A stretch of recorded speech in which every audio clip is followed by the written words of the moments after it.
சரிங்க ஐயா. ஐயா அடுத்து மேச லக்கணத்துக்கு 8ல செவ்வாய் இருக்கு ஐயா. ஆட்சி பெற்று இருக்கு செவ்வாய் 8ல. நம்ம ரிஷபத்துல இருந்து குருவும் சனியும் பாக்குறாங்க. அப்ப தோஷ நிவர்த்தி ஆகுமா இல்லையா ஐயா? சனியோட சேர்ந்து குரு பாக்குறாங்க ரிஷபத்துல இருந்து. குரு பார்த்துட்டார் அப்படின்னாவே நிவர்த்தின்னு எடுத்துக்கலாம். முன்னாடியே வந்து என்ன சொல்ல, அது திரும்ப திரும்ப நான் வந்து என்ன சொல்ல வரேன்னா, செவ்வாய் நீசமாக இருக்கும் பொழுது நிவர்த்தின்னு எடுத்துக்கலாம். அதே மாதிரி செவ்வாய் எங்க இருந்தாலும் ஒரு நல்ல நிலையில் உள்ள குருவால் பார்க்கப்படும் பொழுது நிவர்த்தின்னு எடுத்துக்கலாம். குரு வீடுகளில் இருக்கும் பொழுது, அதாவது செவ்வாய் குரு வீடுகள்னா தனுசுல இருக்காரு அல்லது மீனத்துல இருக்கார் அப்படின்னா நிவர்த்தி அப்படின்னு எடுக்கலாம். அம்சத்துல வந்து குரு வீட்டுல வரார் அப்படின்னா எடுத்துக்கலாம். அஸ்தங்கம் அடைகிறார், அஸ்தங்கம் சூரியனால் அஸ்தங்கம் அடைகிறார் அப்படின்னா எடுத்துக்கலாம். இவ்வளவுதான் சரியான ஒரு இது. புக்ல பாத்தீங்கன்னா நானே சொன்னேன், இப்படி எல்லாம் சொல்றாங்க அப்படின்னு நானே நேற்று வகுப்புல சொன்னேன். அதாவது சனியோடு செவ்வாய் சேர்ந்தால் சனி செவ்வாயை கெடுத்துருவாரு, அதனால தோஷ நிவர்த்தி அப்படின்னு சொல்றாங்க அப்படின்னு நான் சொல்லல, அப்படின்னு சொல்றாங்க. அதே மாதிரி ராகுவோட சேர்ந்தாலும் ராகு சனியை கெடுத்துருவாரு, இது செவ்வாயை கெடுத்துருவாரு, அதனால தோஷ நிவர்த்தி அப்படின்னு சொல்றாங்க. அதுவும் தவறு. ராகுவோட செவ்வாய் சேர்ந்தாலோ சனியோட செவ்வாய் சேர்ந்தாலோ அது வந்து தோஷ நிவர்த்தி அல்ல, உறுதியாக அல்ல. ஏன்னா ஒருத்தன் கெட்டவன், அவன் போய் ஒரு குறும்பு பிடிச்சவன் இருக்கான், தப்பு பண்ண ஆசை உள்ளவன் ஒருத்தன் இருக்கான். அவன் போய் ஒரு வாத்தியார் வீட்டுக்கு போனானா அங்க அடக்கமா உட்கார்ந்துருப்பான். அதாவது குரு சேர்க்கை மீன் பண்றேன் நான். இன்னும் ஒரு வீணா போன பையன் கூட போய் சேர்ந்தானா என்ன பண்ணுவான்? சனி வந்து வீணா போனவர், அதாவது அவருடைய நேச்சரை சொல்றேன். இவன் ரவுடி, செவ்வாய் ரவுடி. இப்ப 2 பேரும் ஒன்னா சேர்ந்தாங்கன்னா அப்ப எப்படி? இதெல்லாம் தப்பு இல்லப்பா, பரவாயில்லப்பா, இன்னைக்கு ஒரு நாளைக்குப்பான்னு சொல்லுவாங்களா? சனி போய் இல்ல இல்ல அப்படின்னு சொல்லி அவரை தடுப்பாரா? சொல்லுங்க பாப்போம். இப்ப அந்த புக்ல என்ன சொல்லி இருந்துச்சுன்னு பாத்தீங்கன்னா, சனி சேர்க்கை இருந்தால், ராகி சேர்க்கை இருந்தால் விதிவிலக்குன்னு சொல்லியிருக்காங்க. அப்போ ஒரு செவ்வாய் தோஷம் இருக்கு, குரு சேர்ந்தாலோ பார்த்தாலோ என்பதுதான் என்னுடைய சரியான பதிலா இருக்கும். சேர்ந்தாலோ என்பதுக்கு நேத்திக்கு நான் உதாரணம் சொன்னேன். சேர்றதுல சில விஷயங்கள் இருக்கு.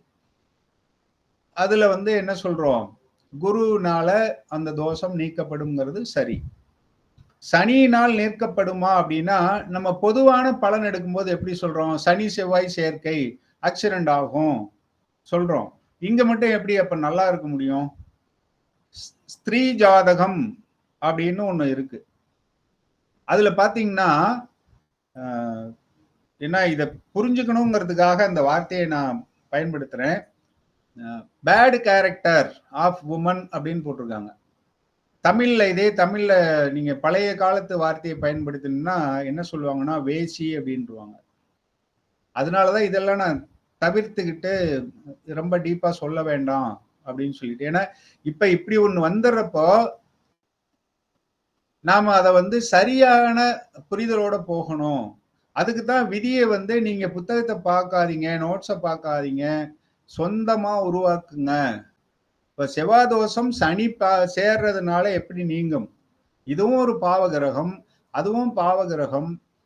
செவ்வாய் தனித்திருந்தா பிரச்சனை இல்லை, சனியோடவோ ராகுவோடவோ சேர்ந்தா ஆக்சிடென்ட் ஆகும், சண்டை வரும், ஜெயிலுக்கு போவாங்க அப்படின்லாம் சொல்லிட்டு இப்ப நம்ம வந்து செவ்வாயினுடைய குணத்தை சனி நீக்கிடுவாருன்னா எப்படி முடியும்?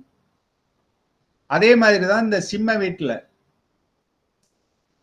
அதாவது சூரியனால் அஸ்தமிக்கப்படும் பொழுது அவர் வந்து தன்னுடைய பலத்தை இழக்கிறார், குணத்தை இழக்கல, பலத்தை இழக்கிறார். அப்ப சூரியன் வீட்டுல இருந்தாலும் எப்படி இந்த லாஜிக் எடுத்துக்கிட்டாங்க அப்படின்னா, குரு பார்த்தா சரியாகும் அப்படின்னா குரு வீட்டுல இருந்தாலும் சரியாகும் அப்படின்னு எடுத்துக்கிறாங்க. அப்ப சூரியனோட சேர்ந்தால் அந்த தோஷம் போகுது அப்படின்னா இங்க வேற குரு பார்க்கறது வந்து ஆசிரியர் வீட்டுல ஆசிரியரோட இருக்கிற மாதிரி அர்த்தம். குருவினுடைய சேர்க்கையும் பார்வையும். ஆனா சூரியனுடைய அஸ்தங்கமாகிறது எப்படின்னா சூரியன் வந்து செவ்வாயை கட்டி போட்டு வச்சிடறாரு. ஆனா சூரியன் வீட்டுல இருக்கும்போது சூரியன் கூட இருக்க மாட்டாரு. செவ்வாய் நெருப்பு கிரகம், மேஷ ராசி வந்து நெருப்பு, சிம்ம ராசி நெருப்பு வீடு. ஒரு நெருப்பு கிரகம் நெருப்பு வீட்டுல இருக்கும் பொழுது நீங்களே சொல்லுங்க விதியை. ஒரு நெருப்பு கிரகம் நெருப்பு வீட்டில் இருக்கும் பொழுது அதுக்கு அந்த வீரியத்தன்மை அதிகமாகுமா குறையுமா? சூரியனால் அஸ்தமிக்கப்படும் பொழுது அது தன்மையை இழக்குது, அதாவது பவர் குறையுதுங்கிறதுக்கும், சூரியன் வீட்டுல இருக்கும்போது அதே இது வரும்னு சிம்மத்துல இருந்தா தோஷம் இல்லைன்னு எப்படி எடுத்துக்கலாம் நீங்க சொல்லுங்க? சோ யாரோ சொன்னாங்கிறதுக்காக நம்ம எடுத்துக்க கூடாது. அப்போ செவ்வாய் தோஷம் என்பது ராசிக்கோ லக்னத்திற்கோ 2, 4, 7, 8, 12 செவ்வாய் இருக்கும் பொழுது செவ்வாய் தோஷம் எனப்படும். விளக்கு என்பது செவ்வாய் நீசமடைந்தாலோ அல்லது குருவின் பார்வை கிடைத்தாலோ செவ்வாய்க்கு, அல்லது செவ்வாய் குருவின் வீட்டில் இருந்தாலோ குருவின் நவாம்சத்தில் இருந்தாலோ விளக்கு. மற்றபடி உச்சம் ஆட்சியில இருந்தா விளக்கு என்பத கிடையாது. அது பொது விதி அல்ல. உச்சத்தில் இருக்கும் பொழுது யாருக்கு சொல்றாங்க? கடக ராசிக்கே அவர் வந்து யோகாதிபதி, சிம்ம ராசிக்கும் யோகாதிபதியா வருவார். அப்போ அந்த 2 ராசிக்கு மட்டும் கொஞ்சம் பிரச்சனை குறையும் அப்படின்னு எடுத்துக்கலாம். ஏன்னா விதிவிலக்குகள்ல சிலது பொது விதிவிலக்குகள் இருக்கும், சிலது வந்து அந்த ராசி லக்னத்துக்கு மட்டும் இருக்கும். இதுதான் செவ்வாய் தோஷத்தை பற்றிய சரியான ஒரு தீர்வு. அதே மாதிரி சூரியனால் அஸ்தங்கம் செய்யப்பட்டால் செவ்வாய் தோஷம் இல்லை. இது கூட சூரியன் யார அஸ்தங்கப்படுத்துறாரோ அவர்கிட்ட இருந்து எல்லாத்தையும் சூரியன் எடுத்துக்கிட்டு சூரிய தசையில் அந்த பிரச்சனை வரும். சரியாக அனலைஸ் பண்ணோம்னா இப்ப செவ்வாய் தசை வந்தாதான் சார் பிரச்சனை அப்படின்னா இப்ப சூரியனால் செவ்வாய் அஸ்தங்கம் செய்யப்பட்டு செவ்வாய் தோஷம் இருந்தால் சூரிய தசை வருதான்னு பார்க்கணும். இந்த லாஜிக் வந்து உங்களுக்கு புரியும் என்று நினைக்கிறேன். வேற? சரிங்க ஐயா, நன்றிங்க ஐயா.